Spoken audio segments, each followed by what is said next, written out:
करें, देखो बेटा, तो इसको क्या लिख सकते हैं?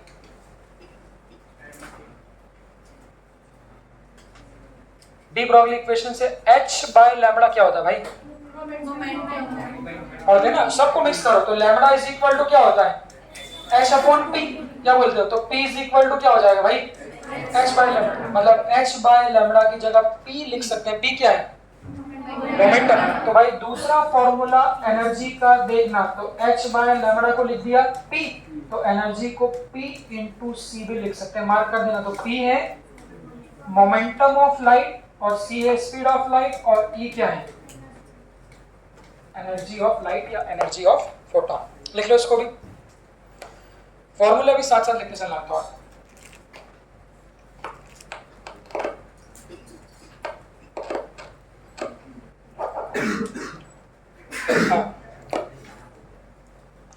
तो एच बाय लैम्बडा कहो या फिर p इंटू सी कहो, एक ही बात है। चलो तीसरा पॉइंट यहां से आता है,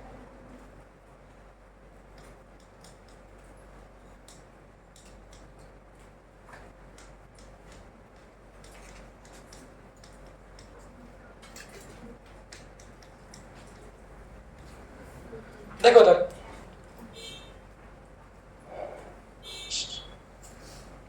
हाँ ऊपर देखें सब लोग।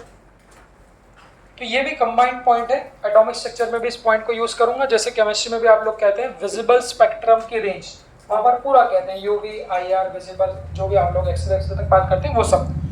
अब जैसा कि हम जानते हैं विजिबल स्पेक्ट्रम की रेंज, तो वो वेवलेंथ की रेंज है। यहाँ पर विजिबल स्पेक्ट्रम की एनर्जी रेंज का भी इस्तेमाल करेंगे। ये इस्तेमाल मैं यहाँ भी करूंगा और ये इस्तेमाल मैं एटॉमिक स्ट्रक्चर में भी करूंगा। उसको कैसे लिखते हैं? जैसे हम लोग कहते हैं वेवलेंथ वायलेट की नियरली कितने लिखते हैं? हाँ नियरली 400 नैनोमीटर बोलोगे या फिर 4000 एंगस्ट्रॉम बोलोगे। नियरली सब बुक में अलग लिखी होती है, कोई 4200, 4100, कोई लोग 3800 भी लिखते हैं। तो वायलेट को लिख रहा हूँ 4000, रेड की 7000 के अप्रॉक्स। तो रेड की वेवलेंथ लिख दी मैंने 7000 एंगस्ट्रॉम। फिर कह रहा हूँ सब बुक में अलग लिखते हैं, कोई 7800 तक भी लिखते हैं, 7000 भी लिखते हैं, 6800 भी लिखते हैं, क्योंकि कलर भी रेड में भी अलग अलग। मैंने एक अप्रोक्सीमेट लिख ली है। ऊपर देखो बेटा, कैलकुलेशन देखना ध्यान से। तो अगर मैं आपसे कहूं ये तो विजिबल स्पेक्ट्रम की वेवलेंथ की रेंज, अगर मैं आपको कहूं इसी विजिबल स्पेक्ट्रम की एनर्जी की रेंज कितनी होगी, वो वैल्यू भी टेंटेटिव आप लोग ध्यान रखिए। जैसा कि हम लोगों ने क्या बोला भाई, एनर्जी क्या है? Inversely proportional to lambda. तो जो आप वहां भी कहते हो, तो जिस कलर की वेवलेंथ ज्यादा होगी उस कलर की एनर्जी क्या होगी? कम होगी। मतलब रेड की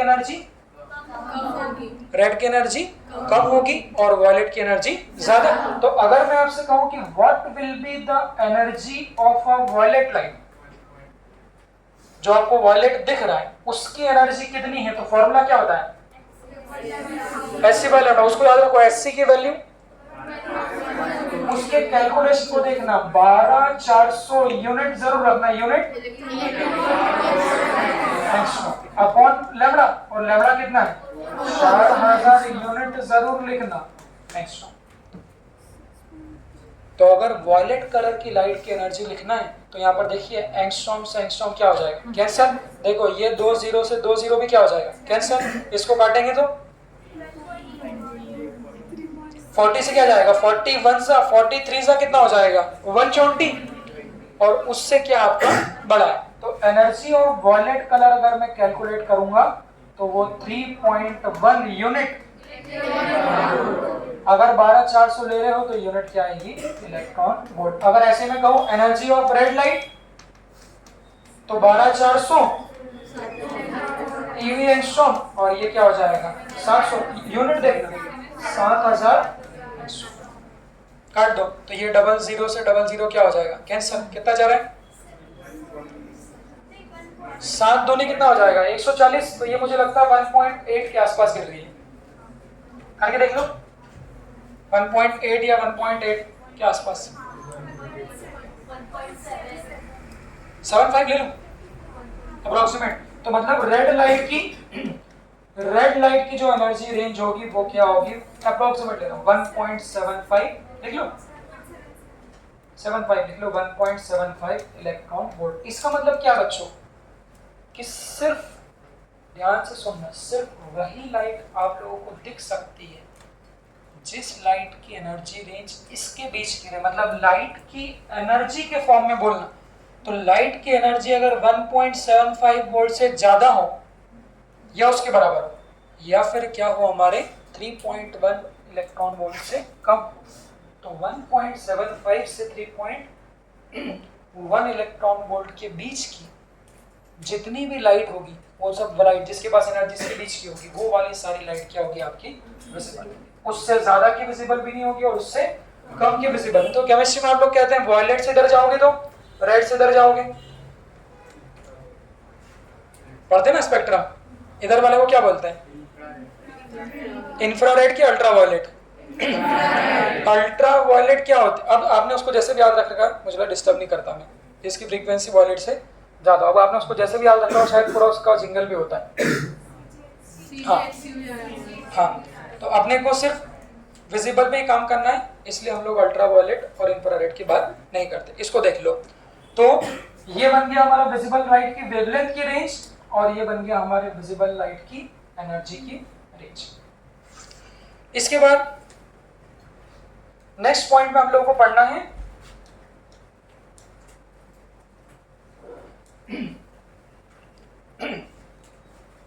देख लो एक बार, फिर इकट्ठा लिख लेना, ऊपर देख लो सब लोग।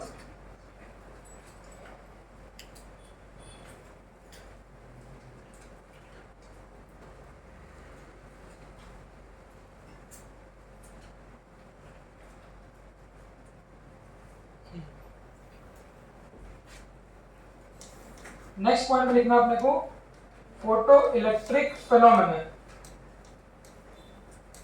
हालांकि इसके लिए पूरा एक्सपेरिमेंट है, वो एक्सपेरिमेंट पूरा लिनार्ड का एक्सपेरिमेंट किया गया है।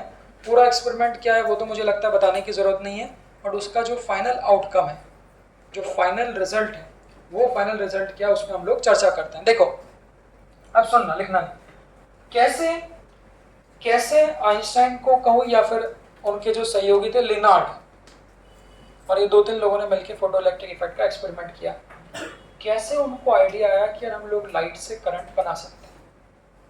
भाई तो आइडिया जैसा कि सबको बिजली की जरूरत है, तो उन्होंने सोचा कि कैसे कैसे हम लोग करंट बना सकते हैं। तो आइडिया कैसे आया कि लाइट से करंट बनाया जा सकता है, तो वो आइडिया क्या, जैसे केमिस्ट्री कहता है कि भाई मेटल के अंदर क्या है, केमिस्ट्री कहता है कि मेटल के अंदर क्या है, फ्री इलेक्ट्रॉन्स है। फिजिक्स कहता है कि करंट कब फ्लो होता है, छोटी सी बात है ना, जब फ्री इलेक्ट्रॉन्स, मैं बोल रहा हूं अगर फ्री इलेक्ट्रॉन्स फ्लो हो रहे हैं तो करंट बन जाएगा क्या। मैंने बताया था जब हम लोगों ने करंट इलेक्ट्रिसिटी पढ़ा था क्या बताया था, रैंडम वेलोसिटी, रैंडम याद है, तो रैंडम वेलोसिटी से करंट बनता है क्या, क्यों नहीं बनता, है ना। सिर्फ इलेक्ट्रॉन्स का फ्लो होना काफी नहीं है, उन इलेक्ट्रॉन्स को हम लोगों को स्पेसिफिक डायरेक्शन में क्या कराना पड़ेगा, फ्लो कराना पड़ेगा। तो ऐसा आइडिया भाई आइंस्टाइन को अपन कह सकते हैं आया। उसने सोचा यार मेटल के अंदर फ्री इलेक्ट्रॉन्स है, अगर उन फ्री इलेक्ट्रॉन्स को कैसे भी करके हम बाहर ले आए और उन फ्री इलेक्ट्रॉन्स को अगर एक स्पेसिफिक डायरेक्शन में फ्लो करा दें, तो वहां से फिर हम लोग क्या कर सकते हैं, करंट बना सकते हैं। तो idea of photo electric effect यही है। तो इस एक्सपेरिमेंट से मैं डेफिनेशन समझाऊंगा, इसको देखना। तो ये मान लीजिए कोई मेटल का क्रिस्टल बोल लो या कोई मेटालिक बॉडी समझ लो, मान लो कॉपर का आपका एक टुकड़ा समझ लो, कॉपर का एक। इस कॉपर के टुकड़े में हमने कहा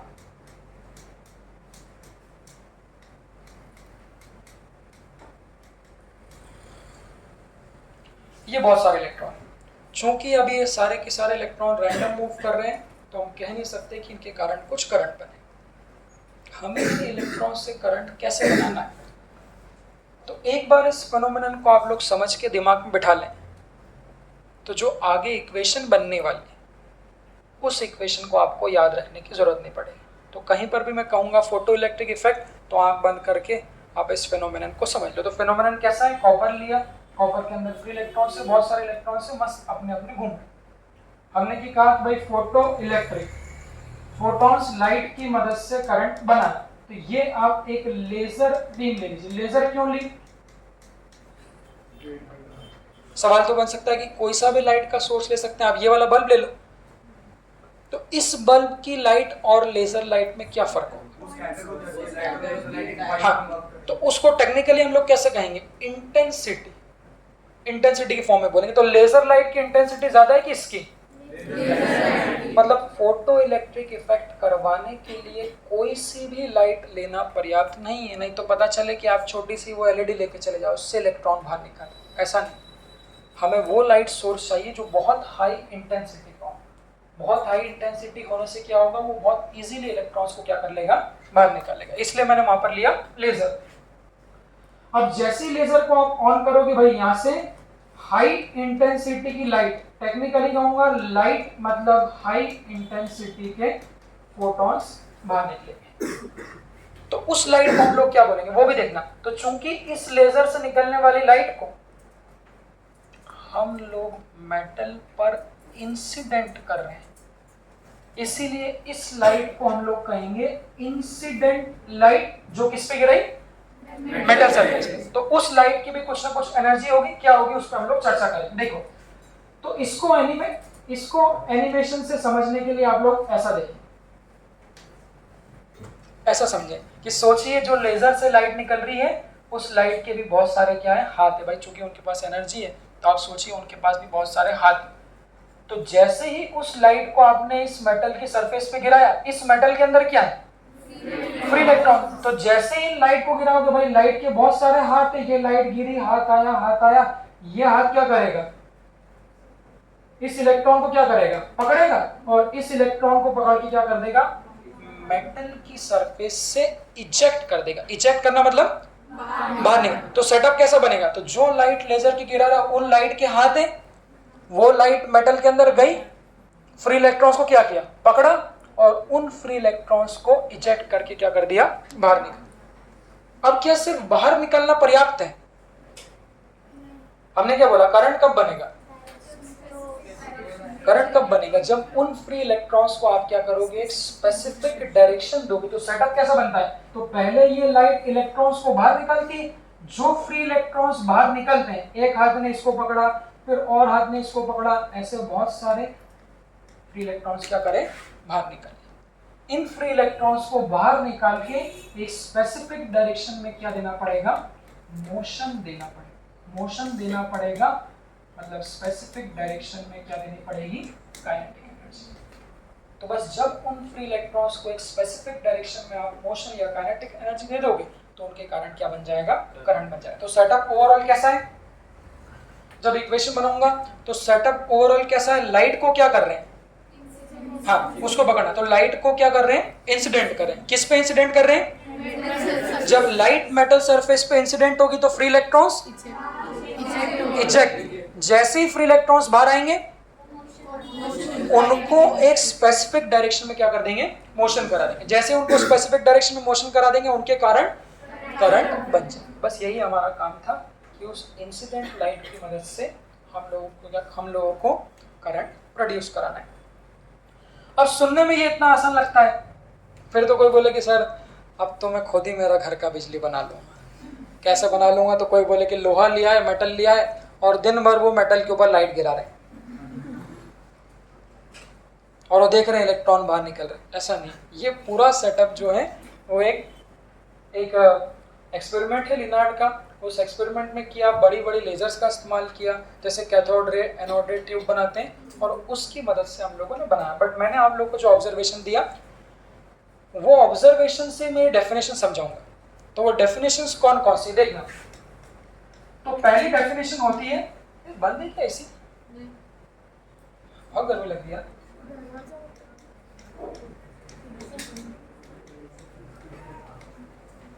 अरे ये पंखा चालू कर दो यार,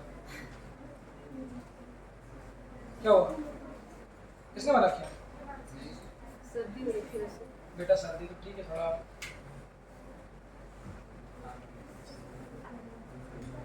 गर्मी लग रही है बहुत यार। अब सुनो, तो यहां से पहली डेफिनेशन बच्चों अपनी आती है वर्क फंक्शन की। हाँ, जो कि आप लोगों ने शायद सुनी हो। तो वर्क फंक्शन की डेफिनेशन क्या होती है, इस पर हम लोग चर्चा करते हैं। लिखना आप खुद, सुनो, लिखना आप खुद। वर्क फंक्शन की डेफिनेशन क्या होती है, सुनना। तो जैसा कि हमने सेटअप किया कि भाई हमें इलेक्ट्रॉन्स को बाहर निकालना है, और मैंने कहा कि कोई भी लाइट इलेक्ट्रॉन्स को बाहर नहीं निकाल सकती। प्रूफ है, देखो क्या इस रूम में मेटल है, कितने सारे मेटल। ये खिड़की है, ये भी किसकी बनी है, मेटल की। क्या इस खिड़की पे लाइट गिर रही है? तो फिर तो ऐसा हो गया कि अगर मेटल पे लाइट गिरी तो इलेक्ट्रॉन बाहर निकलेंगे। पता चले इस रूम में पूरे इलेक्ट्रॉन दिख रहे हैं क्या? इसका मतलब क्या है, कोई भी लाइट इलेक्ट्रॉन्स को इजेक्ट नहीं करा सकती। उस लाइट के पास क्या होना चाहिए, क्या ऐसा कह सकता हूँ, उस लाइट के पास एक मिनिमम एनर्जी होनी चाहिए, इंटेंसिटी का हो या फिर एनर्जी। वो मिनिमम एनर्जी की लाइट जब किसी मेटल पे गिरती है तब इलेक्ट्रॉन्स क्या होते हैं, आपके बाहर आते हैं। तो वर्क फंक्शन को हम लोग डिफाइन कैसे कर रहे हैं, सुनना। So it is the, short में लिख रहा हूं, मिनिमम एनर्जी। किसकी मिनिमम एनर्जी? लाइट की। किस चीज के लिए? हाँ, रटना नहीं है। टू इजेक्ट एन इलेक्ट्रॉन, कहां से? From the metal surface. So minimum energy of light required to eject an electron from the metal surface is called work function. तो उसके नाम में उसका काम नहीं छुपा है, नाम जो भी दिया वर्क फंक्शन बोला है। क्यों वर्क, किसका वर्क, उससे आप लोग कोई मतलब। तो यहाँ पर जो सिंबल हम लोग यूज करते हैं वर्क फंक्शन का, वो है फाई। देखो बेटा सुनो, फिर आप लोग को शेयर कर देंगे। वो तरीका मिल गया अपने को शेयर करने का वहां से, इसलिए सुनना है। अरे अभी 11th क्लास में तो वो किया था ना, अभी सुबह किया है, आज भी कर देंगे, निश्चित रहो। तो वर्क फंक्शन का सिंबल फिर फाई। अच्छा, अब मैं आपसे पूछूं वर्क फंक्शन क्या है। अच्छा, इसमें ये भी ध्यान रखना भाई, मॉडर्न फिजिक्स के सारे फॉर्मूले और ग्राफ, चूंकि ग्राफ भी हम लोग का बहुत सारे रहेंगे, आप लोग कोशिश करिए कि क्लास में याद हो, क्योंकि थ्योरी बेस्ड है, बहुत सारी चीज़ ध्यान रखने की है, बहुत सारी चीज़ आप लोगों को समझने की है। न्यूमेरिकल करने में कोई बहुत ज़्यादा रॉकेट साइंस नहीं है, क्योंकि 90% न्यूमेरिकल आप लोग के फॉर्मूले बेस्ड है। तो इसलिए थ्योरी को आप लोग क्लास में समझने की कोशिश करना और डेफिनेशन को रटना नहीं। तो वर्क फंक्शन क्या है, एनर्जी।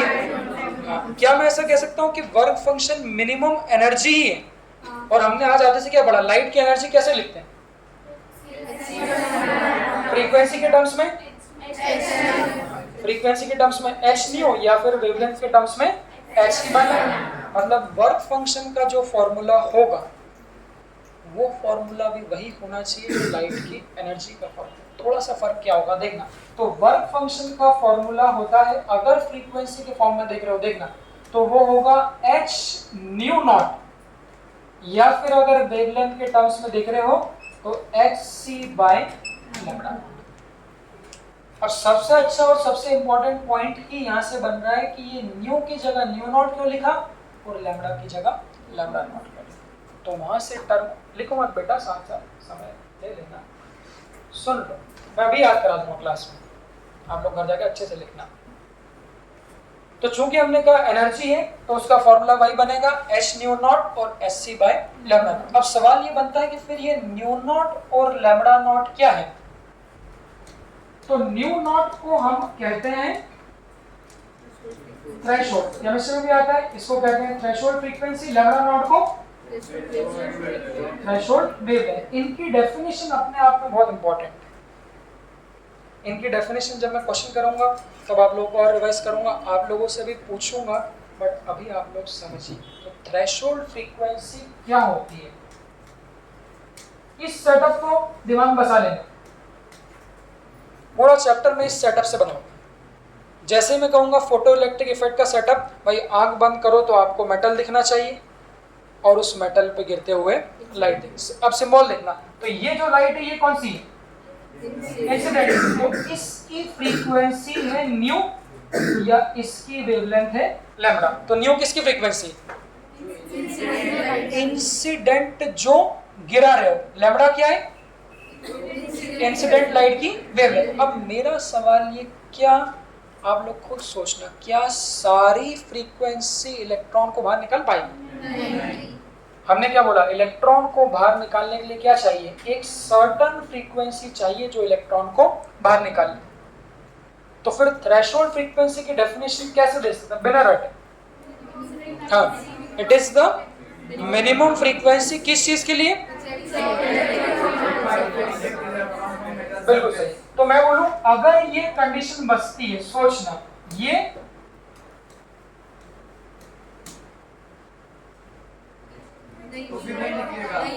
सिंबल, ये किसकी फ्रीक्वेंसी है? कौन सी वाली लाइट की? जो इंसिडेंट। तो अगर इंसिडेंट लाइट की फ्रीक्वेंसी कम है, जो गिरा रहे हैं उसकी फ्रीक्वेंसी कम है, और थ्रेशोल्ड क्या है आपकी, ज्यादा है, तो उन परिस्थितियों में इलेक्ट्रॉन बाहर नहीं निकलेगा। इलेक्ट्रॉन बाहर नहीं निकलेगा मतलब नो फोटो इलेक्ट्रिक इफेक्ट। तो फिर थ्रेशोल्ड वेवलेंथ की डेफिनेशन क्या होनी चाहिए? मिनिमम की मैक्सिमम? ये गलती हो जाती है भाई। हाँ, ये गलती हो जाती है कि जो फ्रीक्वेंसी और वेवलेंथ वो एक दूसरे के कैसे होते हैं, रेसिप्रोकल। अब उसको याद कैसे रखेंगे? तो थ्रेशोल्ड फ्रीक्वेंसी क्या है? Minimum frequency. तो थ्रेशोल्ड वेवलेंथ क्या होनी चाहिए? डेफिनेशन क्या होगी? मैक्सिमम वेवलेंथ रिक्वायर्ड किस चीज के लिए? To eject an electron. तो मेरा सवाल, अगर हम जो लाइट गिरा रहे हैं, आंख बंद करके गिराने वाली मतलब ये, तो हम जो लाइट गिरा रहे हैं अगर उसकी वेवलेंथ थ्रेशोल्ड से ज्यादा हो गई तो सोचो, थ्रेशोल्ड से अगर ज्यादा वेवलेंथ की लाइट गिरा दोगे तो इलेक्ट्रॉन निकलेगा क्या? नहीं निकलेगा एनर्जी। हाँ, तो भाई इलेक्ट्रॉन निकालने की कंडीशन क्या है, इसको ध्यान से विचार करना, क्योंकि क्वेश्चन में भाई न्यूमेरिकल वैल्यू में आप गड़बड़ कर दोगे, वो बहुत प्यार से थ्रेशोल्ड फ्रीक्वेंसी से कम की दे देगा या थ्रेशोल्ड वेवलेंथ से ज्यादा की दे देगा, और आप लोग निकालोगे आंसर, और वो आंसर आप लोग के ऑप्शन में भी मिलेगा। तो कंक्लूड कर रहा हूँ, सुनना बच्चों, कंक्लूजन क्या है सुनना। तो इलेक्ट्रॉन निकालने के लिए, सुनो ना, सुनो, कंक्लूजन क्या सुनो। तो इलेक्ट्रॉन को निकालने के लिए सब लोग विचार करें, उसको अभी पॉइंट को रिवाइज करें। इलेक्ट्रॉन को निकालने के लिए फ्रीक्वेंसी थ्रेशोल्ड फ्रीक्वेंसी से ज्यादा होनी चाहिए, कम होना चाहिए? थ्रेशोल्ड का मतलब क्या है? Minimum free. तो मिनिमम है मतलब हमारी जो लाइट गिरा रहे हैं उसकी मिनिमम से क्या होनी चाहिए? ज्यादा। तो सिंबॉलिक फॉर्म में क्या ये सही लिखा? देख लो, तो इंसिडेंट की फ्रीक्वेंसी थ्रेशोल्ड की फ्रीक्वेंसी से ज्यादा। और थ्रेशोल्ड वेवलेंथ कैसी है? हाँ, तो मैक्सिमम वेवलेंथ है, तो इंसिडेंट लाइट की वेवलेंथ क्या होनी चाहिए? थ्रेशोल्ड से कम। देखिए, तो फ्रीक्वेंसी थ्रेशोल्ड से ज्यादा होना चाहिए और इंसिडेंट लाइट की वेवलेंथ थ्रेशोल्ड से कम। तो यहाँ मार्क करना, तो थ्रेशोल्ड मतलब मैक्सिमम वेवलेंथ और थ्रेशोल्ड फ्रीक्वेंसी मतलब मिनिमम। इसको न्यूमेरिकल वैल्यू के फॉर्म में दे रहा हूँ, देखो। मैंने बोला अगर कॉपर की थ्रेशोल्ड वेवलेंथ ये है, हालांकि वो देख लो, और मैंने बोला और हम इस कॉपर पे गिरा रहे हैं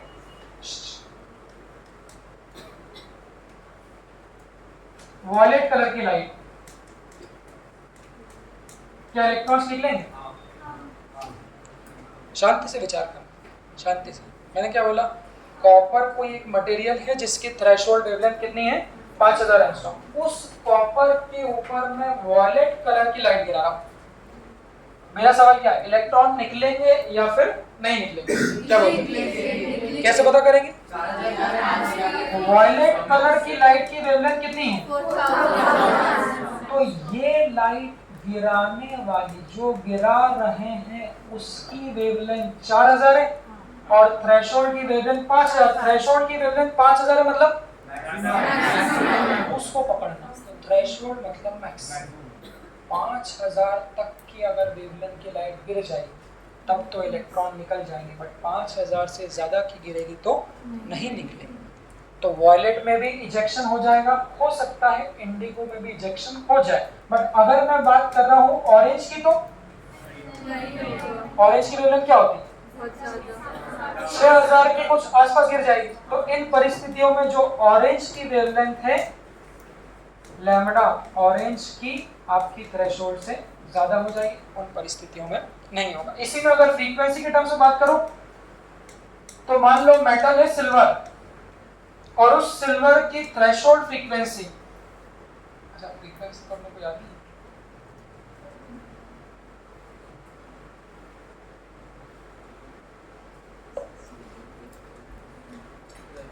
एक सिल्वर है जिसका वर्क फंक्शन है, सुनना, जिसका वर्क फंक्शन है 2 इलेक्ट्रॉन वोल्ट। कुछ क्विजी क्वेश्चन देंगे, इस क्विजी क्वेश्चन से ही आपको थ्रेशोल्ड फ्रीक्वेंसी और उसका मतलब समझ आए। और इस डेफिनेशन तो लोग रटे बैठे। मैंने बोला सिल्वर का वर्क फंक्शन ये है और इस सिल्वर पे मैंने लाइट गिराई ग्रीन कलर की। ग्रीन आप लोगों को याद है सबकी वेवलेंथ टेंटेटिव नहीं?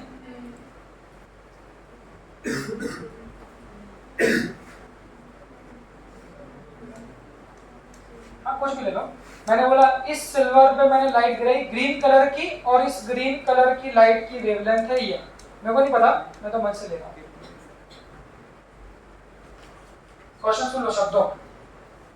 A silver metal of work function 2 electron volt is incident by a light of a color green having this wavelength. सवाल यही है, पूरा चैप्टर इस पे बेस्ड देखिए, विल इलेक्ट्रॉन इजेक्ट और नॉट, इलेक्ट्रॉन बाहर निकलेगा या फिर नहीं निकलेगा। तो आप लोग रिवाइज करें। हाँ निकलेगा। क्या रही वेवलेंथ? वर्क फंक्शन का मतलब क्या होता है?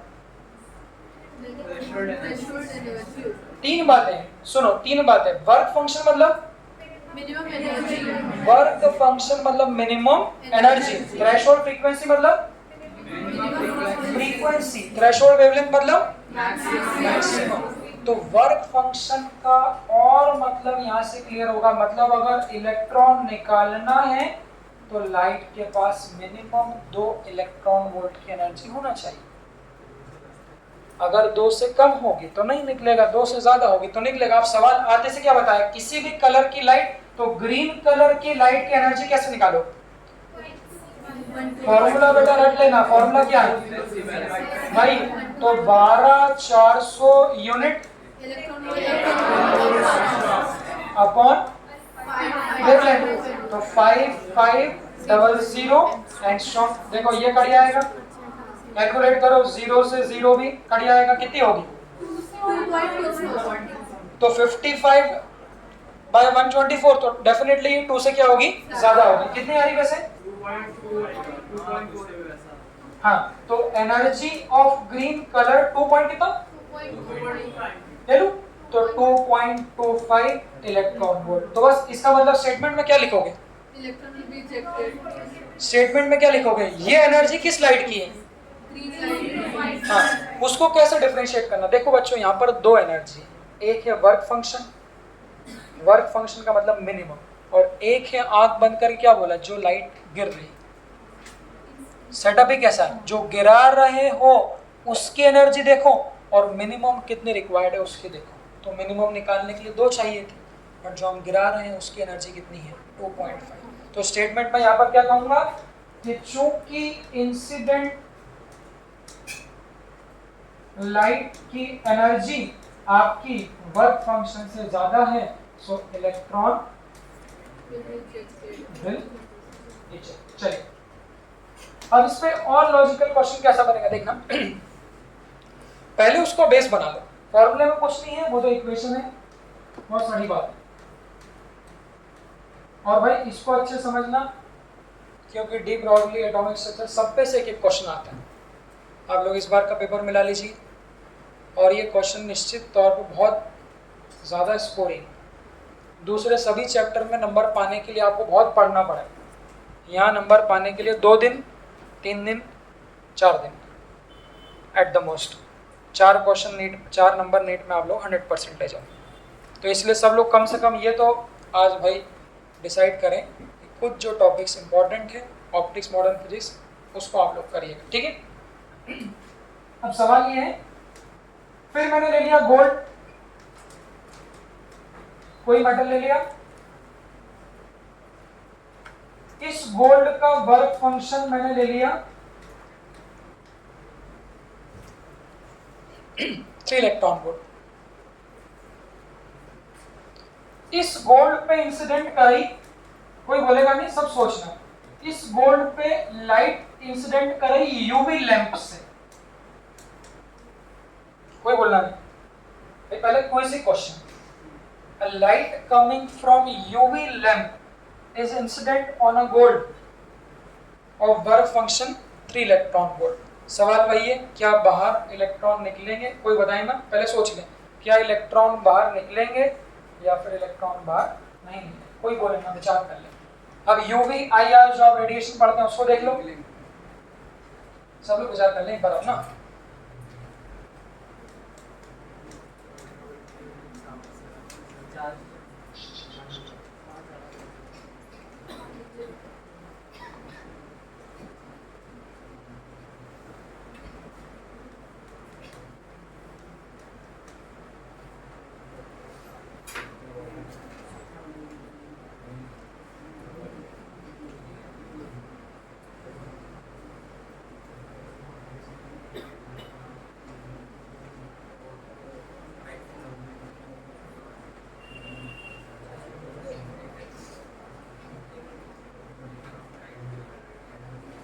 ठीक है, हाँ भाई, अब इसको हम लोग इधर उधर बात करें। अब मुझे नहीं पता केमिस्ट्री में हम लोग कैसे कहते हैं, आपका जो भी जिंगल है वो देख लो इधर। हमारे उसमें नॉर्मली हम लोग ये यूज करते हैं, बट रेड की वेवलेंथ कैसी है, मैक्सिमम। अगर रेड से वॉयलेट की तरफ जा रहा हूं तो वेवलेंथ कम होगी, ठीक है, वेवलेंथ कम होगी तो एनर्जी। अभी क्या बताया, वॉयलेट की एनर्जी कितनी आती है, कभी भूल जाओ तो 12400 अपॉन लैम्डा। वॉयलेट की वेवलेंथ कितनी थी, 4000। सॉल्व करके तो वॉयलेट की एनर्जी 3.1 और रेड की एनर्जी 1.75। अब सवाल सुनना, इसका मतलब बच्चों क्या, रेड से वॉयलेट जाने पर, फिर सीक्वेंस होना, फ्रीक्वेंसी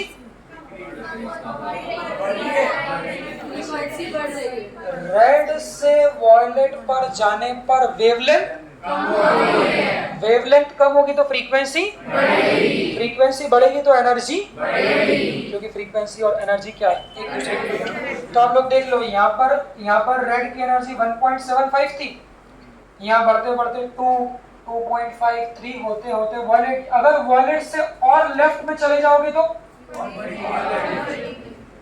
कौन, अगर वॉयलेट से और लेफ्ट में जाओगे तो एनर्जी बढ़ेगी, फ्रीक्वेंसी भी बढ़ेगी, वेवलेंथ कम होगी। तो अगर इससे इधर जाओगे तो इसी को क्या बोलते हैं,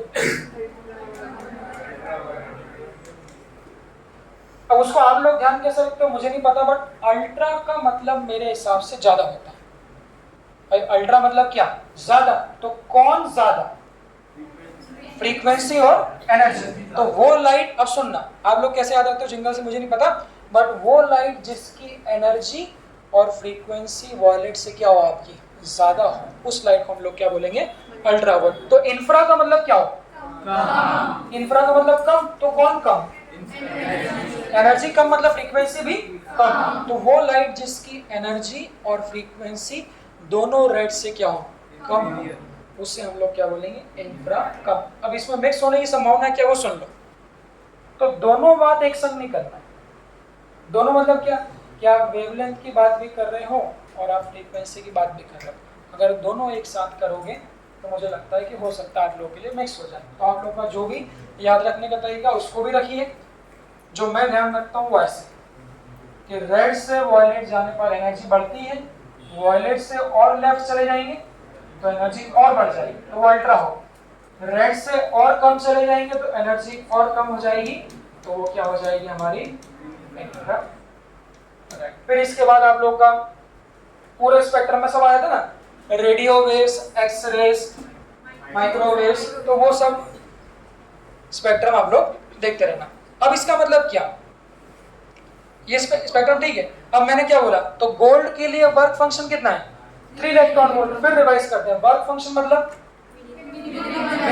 सारे डेफिनेशन फॉर्मूले भाई क्लास में रिवाइज कर लें, घर जाके आपको एक भी थ्योरी नहीं पढ़नी। तो इसका मतलब बच्चों गोल्ड के लिए वर्क फंक्शन 3 इलेक्ट्रॉन वोल्ट है। इसका मतलब गोल्ड से अगर इलेक्ट्रॉन को बाहर निकालना है तो मिनिमम एनर्जी कितनी लगेगी? 3। क्या 2.5 में इलेक्ट्रॉन निकल जाएगा? 3.5 में? तो मैंने इस गोल्ड पे कौन सी लाइट को गिराया? UV light. अब देखो यूवी लाइट की एनर्जी किससे ज्यादा है? यूवी की 3.1 से क्या आपकी ज्यादा है। और गोल्ड का वर्क फंक्शन कैसा है? 3 इलेक्ट्रॉन। मतलब यूवी लाइट अगर इस गोल्ड पे गिराऊंगा तो फोटो कैसा बनेगा देखना। ऐसा थोड़ा उसको आंख बंद करके और विजुअलाइज करना। तो इससे बाहर निकालने के लिए 3 चाहिए और यहाँ से जो लाइट गिरा रहे हैं वो यूवी है। तो यूवी के पास एनर्जी क्या है? 3.1। तो बस कहानी क्या बन गई कि इंसिडेंट लाइट की एनर्जी ज्यादा है और वर्क फंक्शन कम है। तो बस ये जो इलेक्ट्रॉन सो रहे हैं वो इलेक्ट्रॉन क्या होंगे? बाहर निकलेंगे। विचार कर ले बस। इसी में अगर मैं बोल दूं कोई और मेटल, अब सुनना, कोई और मेटल जिसका वर्क फंक्शन है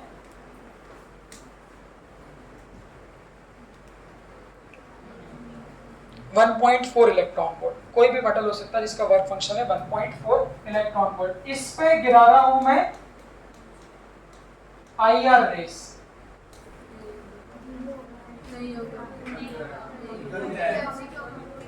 अब सवाल क्या? मैं भी हो भी सकता है, नहीं हो सकता, वैल्यू जाननी पड़ेगी। वो भी तो एक ऑप्शन बन सकता है भाई। अब सुनो, अब पीछे लिखा नहीं IR की एनर्जी नहीं पता। रेंज 1.75 ले सकते ना। तो अल्ट्रा की 3.1 से भी ज्यादा और इंफ्रा की 1.75 से कम। तो 1.75 से कम चलेगी तो 1.7 भी हो सकती है, 1.6 भी हो सकती है, 1 भी हो सकती है। अब सुनो, तो इसका वर्क फंक्शन है 1.4। मतलब इससे इलेक्ट्रॉन निकालने के लिए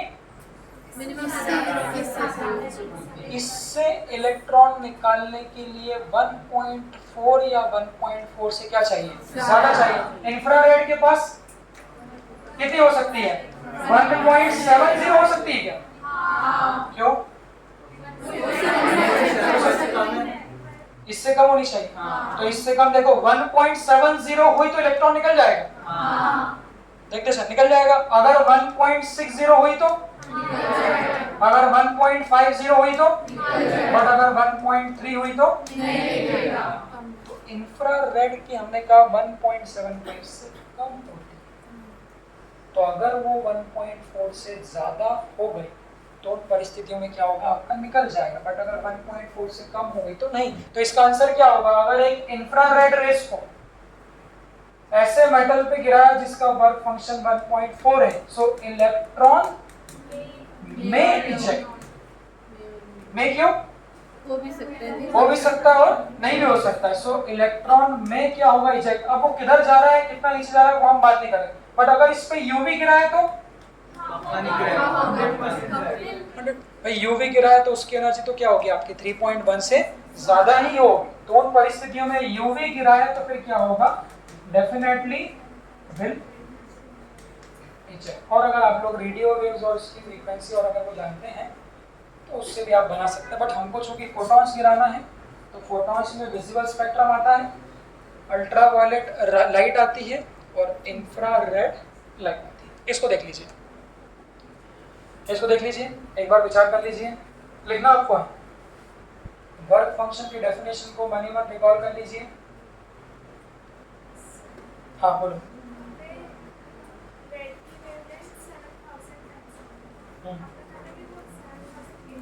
हाँ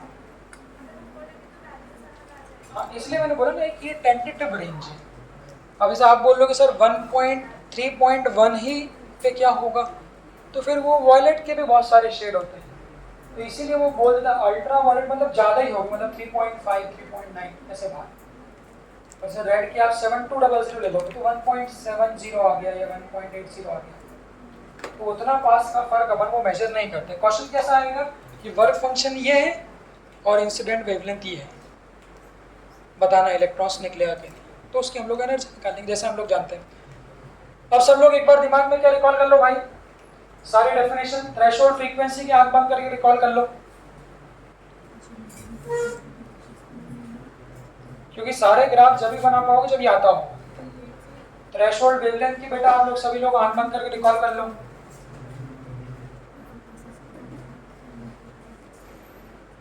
वर्क फंक्शन का फॉर्मूला अब याद, कल भूल गए वहां पे जाके, तो याद कैसे रखेंगे? वर्क फंक्शन मतलब एनर्जी, तो जो एनर्जी का फॉर्मूला होता है वही वर्क फंक्शन का होगा, एच न्यू या फिर एच सी बाय लैम्डा। बस वर्क क्या होगा, एच न्यू नॉट और एच सी बाय लैम्डा। ये स्पेक्ट्रम को देख लो और ये ओरल क्विज को देख लो।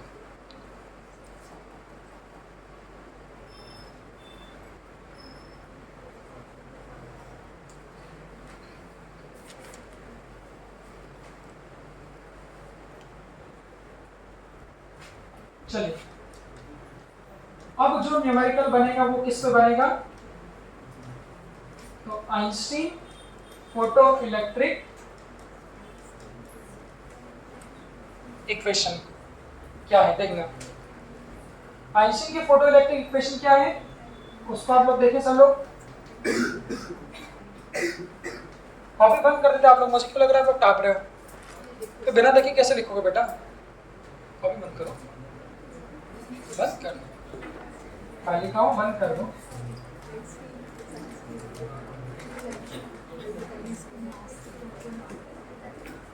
बंद कर दो, देखो उधर। हाँ ये तो नहीं लिखती, चलो देखो उधर। अब उस इक्वेशन को कैसे लिखें वो देखना एक बार इधर। हमने बोला भाई यहाँ पर लेजर होगी, देखो उधर। हमने बोला इस लेजर से हम लाइट को गिरा रहे हैं,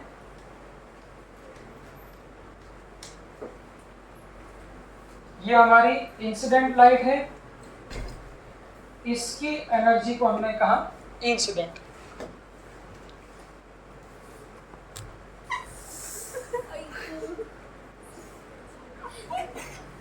बेटा 6,500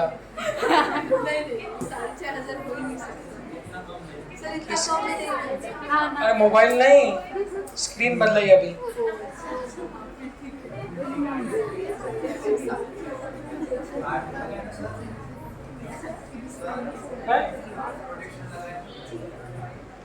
कई बार प्रोटेक्शन के साथ भी गड़बड़ हो जाती भाई। देखिए इधर, अभी ठीक है? क्या ठीक है?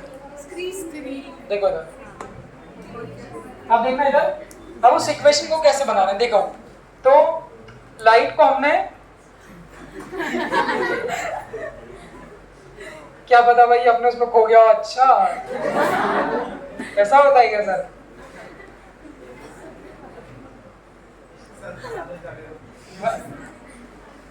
बच्चे बैठे इधर, कुमुदिनी की तरह बच्चे भी बैठे सीधे सीधे। कुमुदिनी अगर एक बार 11th क्लास में तो भाग जाए ये तो। वो लड़के बहुत एक्स्ट्रा फॉरवर्ड है, मतलब जरा सा भी उनको इधर उधर की बात करी अपन ने, कितने में तो वो 3-3 तार जोड़ लेते हैं। कुमुदिनी तो भाग जाए बातें सुननी। देखो इधर, तो वो जो लाइट हमने इंसिडेंट कराई है, ये लोग बहुत तेज है, शैल और मयूर, ये लोग। जानवी को छोड़ के वहां पे सब लोग इंटरेस्टिंग थे, वो सुनते रहते थे वो। अब इधर देखो, ये क्या होगा? देखो, तो जिस लाइट को हम लोग गिरा रहे हैं इसका काम क्या देखना। देखो इसका काम क्या है, पहले इलेक्ट्रॉन्स को बाहर निकालना। इस इलेक्ट्रॉन्स को बाहर निकालने के लिए जो एनर्जी मिली वो फाइन। हमने बोला जैसे ही ये इलेक्ट्रॉन बाहर आएंगे उसके बाद क्या करेंगे? पढ़ा पाएंगे। इलेक्ट्रॉन जो बाहर निकलेंगे वो क्या करेंगे? मस्ती करेंगे भाई। जैसे बच्चे को क्लास से बाहर निकाला वो क्या हो गया? लड़की को लेके उड़ लिया। Thank you for giving me the motion, ऐसा बोला। तो जैसे वो बाहर निकला तो मोशन मतलब इनको क्या मिल गई? Kinetic energy. तो यहाँ पर वो पहला सवाल पूछते हैं कि आइंस्टाइन की इक्वेशन किस पे बेस्ड है? कंजर्वेशन पूछते हैं। तो it is based on the conservation of energy. वही जो आप लोग बचपन से कह रहे हैं कि energy is neither be created और बी डिस्ट्रॉयड, तो कहाँ गई उड़िए लेके, कहाँ गई एनर्जी भाई? फिर एक फॉर्म से दूसरे फॉर्म में कन्वर्ट हो गए। तो जो एनर्जी बच्चों को क्लास में पढ़ने के लिए लगानी चाहिए थी वो उन्होंने बाहर जाके लगा दी। तो यहाँ पर भी क्या हुआ, इस लाइट के पास एनर्जी, देखो भरपूर एनर्जी लेके लाइट आई, पूरी भरी बैठी। ये लाइट जब आपकी इस मेटल पे गिरी तो कुछ एनर्जी किसमें खर्चा हुई? कुछ एनर्जी किसमें खर्चा हुई? इजेक्ट करने में, बाहर निकालने में। अगर बाहर निकाल के भी एनर्जी बच गई तो बाहर निकल के भी एनर्जी अगर बच गई तो बची हुई लाइट के पास जो एनर्जी है वो उन इलेक्ट्रॉन्स को क्या करने में काम आ जाएगी? मोशन। इसको कहते हैं कंजर्वेशन ऑफ एनर्जी। कि जो इंसिडेंट लाइट भरपूर एनर्जी लेके उस मेटल पे गिरी थी, a part of energy is utilised for ejecting an electron, electrons को बाहर निकालना मतलब work function, and the remaining amount of energy is utilised in giving the kinetic energy. तो इक्वेशन क्या लिखाएगी फिर? हाँ, इक्वेशन क्या लिखाएगी? P ऑफ इंसिडेंट कहाँ का इस्तेमाल हुआ?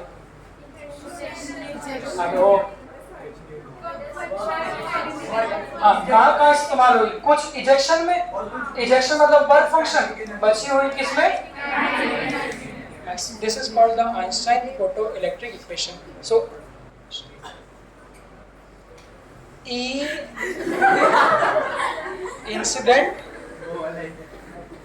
is equal to phi plus k max। अब मेरा सवाल,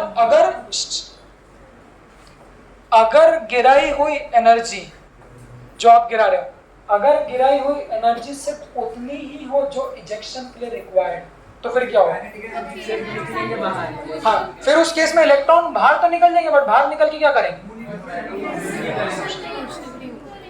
तो बस बाहर तो निकल जाएगा, हाँ इलेक्ट्रिसिटी नहीं हो तो बाहर तो निकल जाएगा, बट उन परिस्थितियों में मेटल से बाहर निकल के बेचारे के पास कोई काम नहीं रहेगा, बैठा रहेगा, सुस्त पड़ा रहेगा जब तक उसको बाहर से कोई एनर्जी ना मिले।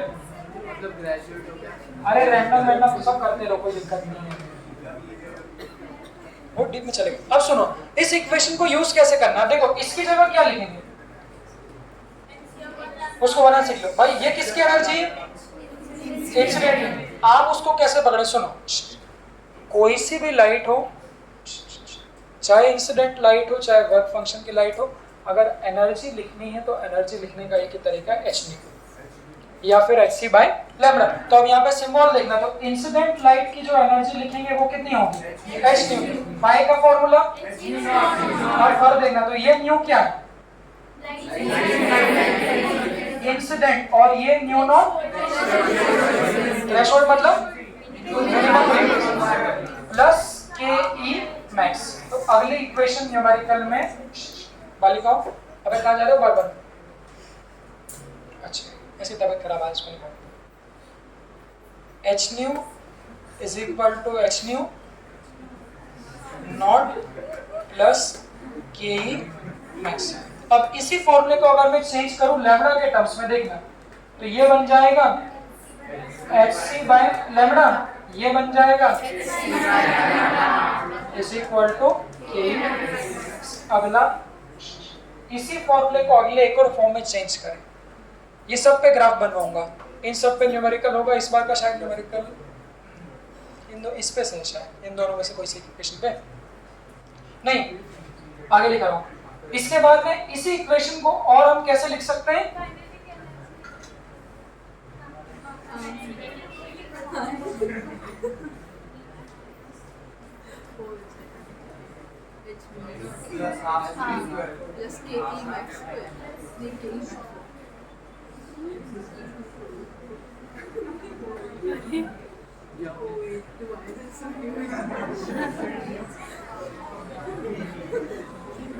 ये क्यों लिखा?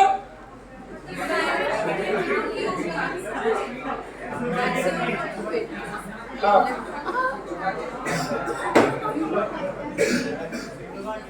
क्या हुआ? I don't know.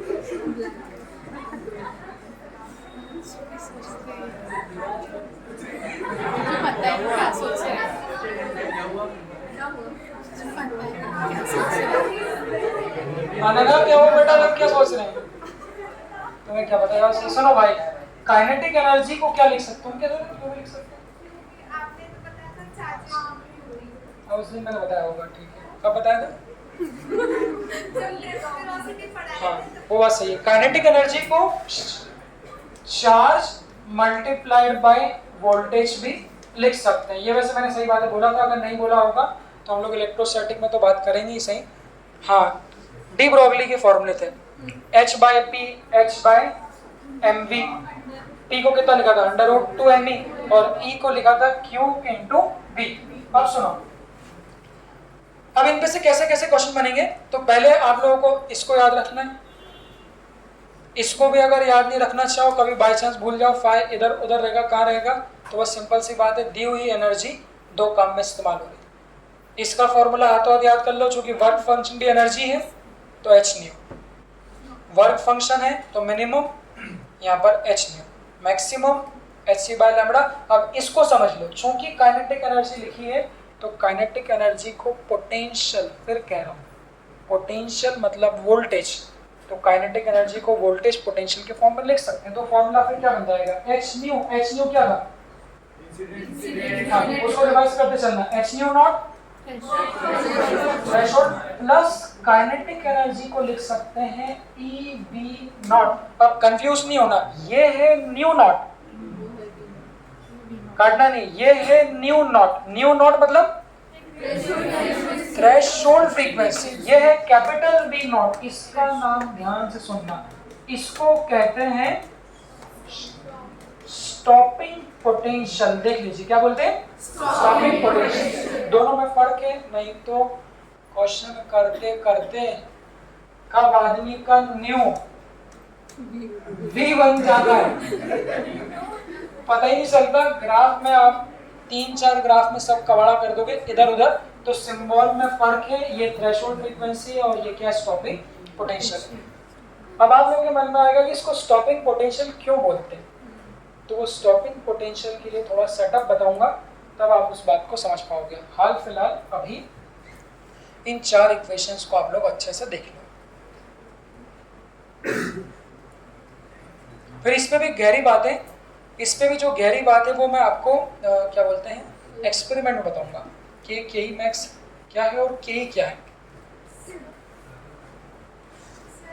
Thank you, समझ में आया? Thank you.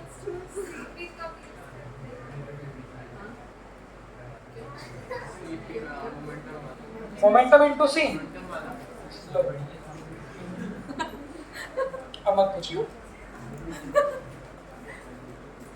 हाँ देख लो, और कोई सवाल किसी के मन में? लिखना नहीं है, बस लिखना नहीं है, बाकी सब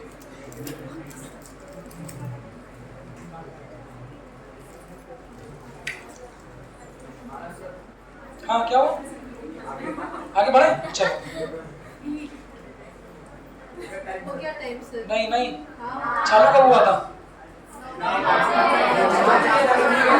9:30। कौन मार गया?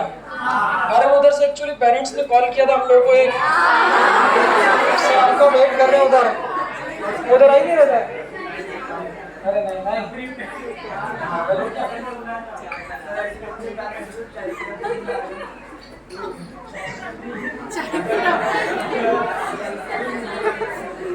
यहाँ पर मैंने देखा हम सब सारे टीचर्स में सीधे, जैसे ना मैं स्मोकिंग करता हूँ ना रंजित सर करते हैं, जॉन सर तो अमूल यूज करते हैं सर, मतलब बहुत सीधे हैं। और यहाँ टीचर भी हम लोग कम, अवनीश सर भी बहुत सीधे बच्चे हैं, वो भी कुछ नहीं करते। वहाँ पर क्या समस्या होती थी, लड़के तो सुट्टा मारते ही थे इंदौर में, टीचर भी मारते थे, कई बार दोनों मिल जाते थे, मुँह छुपा लिए थे।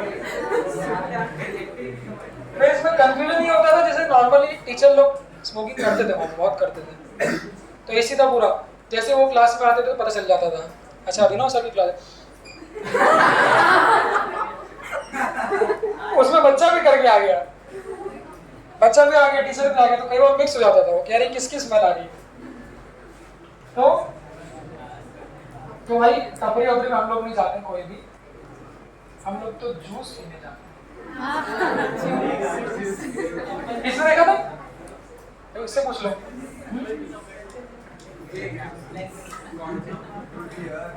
अब सुनो, 15 मिनट और पढ़ा लेता हूँ ना, क्योंकि मैं 10 बजे चालू किया था।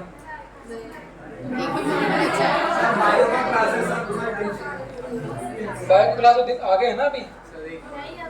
चलो ठीक है, थैंक यू। आप लोग इतना बोल रहे हो तो सुनो। हाँ, एक ग्राफ बता रहा हूँ, अगर मैं ग्राफ बनाता, धन्यवाद।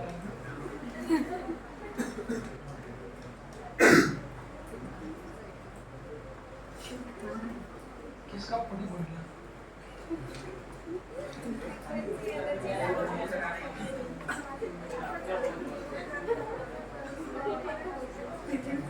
कल कर लेते हैं।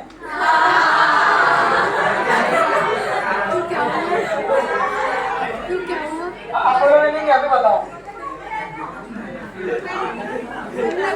कल कर लें क्या? चलो आप लोग इसका फोर्स करें तो बता देता हूँ। देखो इधर,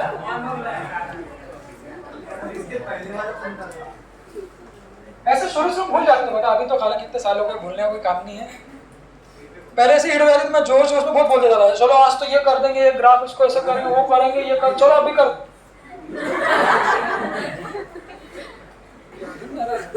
अरे तुम होमवर्क नहीं करके लाए? होमवर्क दिखाओ फटाफट। चलो आज दूसरा क्वेश्चन कर लेते हैं। पहले मैं 10 क्वेश्चन, पहले से 10 क्वेश्चन याद करके जाता था रात में कि 10 क्वेश्चन करवाना अपने को जाके। अब मैं सोचता था 1.5 घंटे में 10 हो जाएंगे, ये साले वो 30-35 मिनट खत्म हो जाते थे। 10 क्वेश्चन सोचे 30-35 मिनट खत्म होगा, अब ना अपने पास क्वेश्चन है ना अपने को आगे की जानकारी है। उसके बाद फिर ये बातें काम आती थी। खैर वो जरूरत भी नहीं पड़ती थी, कोई एक आध बात निकाल लो। किसकी निकालना थी, दिव्या की? तो बस यहाँ से बात निकाल के पता ही नहीं चलता फिर वो आधे पौन घंटे। बच्चों को ऐसा लगता है कि सर कितनी मजाक करते हैं, उनको पता ही नहीं मेरा डेटा खत्म हो गया। हालांकि क्या वैसा नहीं होता। देखो तुम लोगों को ये सब एक ही तो नहीं दिख रहे? अब सुनो, इस इक्वेशन से देखना थोड़ा, अगर आप लोगों को कभी कुछ सिंबॉलिक कंफ्यूजन हो, देख लो। एक ग्राफ का छोड़ दो, 5 मिनट का सुनो। तो मैंने लिखा इंसिडेंट लाइट की एनर्जी, वर्क फंक्शन और स्टॉपिंग पोटेंशियल। तो बच्चों अगर मैं ग्राफ बनाऊं, ध्यान से देखना, किसके बीच आ रहा है? ध्यान से देखना, कैपिटल V यूज किया। कैपिटल V मतलब SP स्टॉपिंग पोटेंशियल, और ये न्यू किसकी फ्रीक्वेंसी? उसको बार बार बोला ताकि कंफ्यूजन ना हो जाए। ये न्यू किसकी फ्रीक्वेंसी है? इंसिडेंट की। न्यू नॉट क्या है? थ्रेशोल्ड। तो अगर स्टॉपिंग पोटेंशियल और बच्चों इंसिडेंट लाइट की फ्रीक्वेंसी के बीच ग्राफ बनाया जाए, इससे आपको एक अच्छा पॉइंट मिलेगा, आपको चलेगा ना। तो ग्राफ कैसा बनेगा? देखो मैंने इस इक्वेशन को कैसे रीअरेंज किया। इस इक्वेशन को मैंने उधर खसका दिया, तो यहाँ से किसकी वैल्यू मिल गई? EV नॉट की। अगर मैं आपको कहूँ, देख लो बेटा, बनाना सीख लो, अगर मैं आपको कहूँ V नॉट की वैल्यू निकाली, तो इस V नॉट के लिए E से क्या कर दोगे? डिवाइड कर दोगे। तो कैपिटल में देखना अच्छे से, तो stopping potential is equal to H/E देखना इनटू न्यू। ध्यान से देखना, तो ये इंसिडेंट की फ्रीक्वेंसी है minus H nu naught by E। बस चूंकि भाई 12वीं क्लास में आ चुके हैं तो ग्राफ बना सकते हैं। यहाँ पर देखो स्टॉपिंग पोटेंशियल V नॉट किसकी जगह लिखा है? Y की जगह, और जो फ्रीक्वेंसी है वो किसकी जगह लिखा है? X की जगह। तो अगर मैं इसको प्लॉट करूं, ध्यान से देखो, तो इसकी जगह लिख दिया Y, देखना इज इक्वल टू, इसकी जगह क्या लिख दिया? X। तो बचा हुआ ये क्या बन जाएगा? M। देखो कंपैरिजन देख लो अच्छे से, तो mx माइनस इसको क्या बोलते हैं? Intercept C। तो ग्राफ कैसा बन जाएगा? y is equal to mx minus c का। और रिवाइज करो, c क्या होता है? इंटरसेप्ट मतलब कोई भी लाइन जहां y एक्सिस को कट, तो ये जो लाइन है ये y एक्सिस को कहां कट कर रही है? देख लो, पॉजिटिव है कि नेगेटिव? स्लोप कैसा है? तो उस लाइन को ड्रॉ कर लो। तो ऐसी लाइन ड्रॉ करनी है जिसका स्लोप पॉजिटिव हो और जिसका इंटरसेप्ट क्या हो? नेगेटिव। तो इंटरसेप्ट नेगेटिव मतलब देखना यहाँ काटेगा, बना लो। और स्लोप पॉजिटिव का मतलब कौन से क्वाड्रेंट में होगी, फर्स्ट और थर्ड, तो फर्स्ट थर्ड मतलब लाइन कैसी जा रही है। तो रटना नहीं, ये ग्राफ किसके बीच हो गया, स्टॉपिंग पोटेंशियल और फ्रीक्वेंसी के बीच। सवाल ये इस ग्राफ से ये वैल्यू किसके बराबर होगी, क्वेश्चन है भाई एमटीसी देख लो, ये वैल्यू किसके बराबर होगी। अच्छा इस पूरे को कितना लिख सकता हूँ, फॉर्मूला रिवाइज हुआ कि नहीं, एच न्यू मतलब तो क्या होगी, एनर्जी होगी, बट एच न्यू नॉट है, न्यू नॉट मतलब 5। तो इस लाइन का जो स्लोप होगा बच्चों, जो इंटरसेप्ट होगा ये 5/e के बराबर, और इस लाइन का जो स्लोप का मतलब क्या होता है tan थीटा, वो tan थीटा किसके बराबर होगा, h/e। तो यहीं से कल मैं क्वेश्चन कराऊंगा कि जो लेंस कांस्टेंट की वैल्यू मिली h की एक्सपेरिमेंटल, वो ग्राफ से भी आप लोग कैलकुलेट कर सकते हो। तो एक बार देख लीजिए, कल से हम लोग इसके न्यूमेरिकल स्टार्ट करेंगे। हाँ इस इक्वेशन को देख लीजिए, शेयर कर देते हैं, अब देखना अब होगा ना।